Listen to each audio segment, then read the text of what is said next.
তোমার কি যাওয়াই নাগবো? না গেলে হয় না? তা হয় না।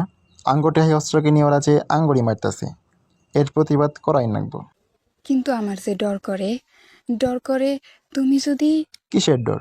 তুমি যদি ফিরা না হো।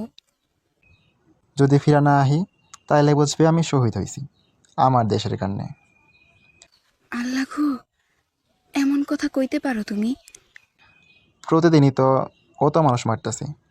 পাক বাহিনী পাশের এলাকাতে আহি পড়ছে, এই মুখ আহার চিন্তা করতেছে। ওরা যে এত মানুষ মারে, ওগর আত্মা কি এল্লাও কাঁপে না? খালি অগর কথা কি কমো, আঙ্গর দেশের কতগুলা কুলাঙ্গার অগর সাথে মিলি মানুষ মারতেছে, লুট করতেছে।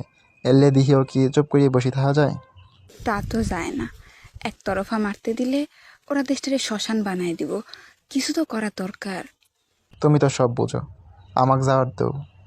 আমি সব বুঝি, কিন্তু তোমাকে ছাড়া কিচ্ছু বুঝি না। তোমার কিছু হয়ে গেলে আমি দোয়া করিও, কিচ্ছু হব না। ওরা যেই খেলা শুরু করছে ওরে শেষ আঙ্গুরি করার নাগবো। ওরা তো এবেই কত মানুষ মারলো কাইল ওই গায়ে। ঘরে বেশি মরাচ্ছে, মরতে যদি হয় যুদ্ধ করিয়ে মরমু। হুঁ। আমার সাথে কয়টা মুক্তিযোদ্ধার কথা হয়েছে, আমরা আগে জিনাই ব্রিজ উড়াই দিমু, তাইলে এই গ্রামেও পাক বাহিনী আহের পাবো না। এরপর যামু বর্ডারের ওই পারে, ট্রেনিং নিমু। আঙ্গুর যুদ্ধ করা নাগবো ধানুয়া কামালপুর পাহাড়ও।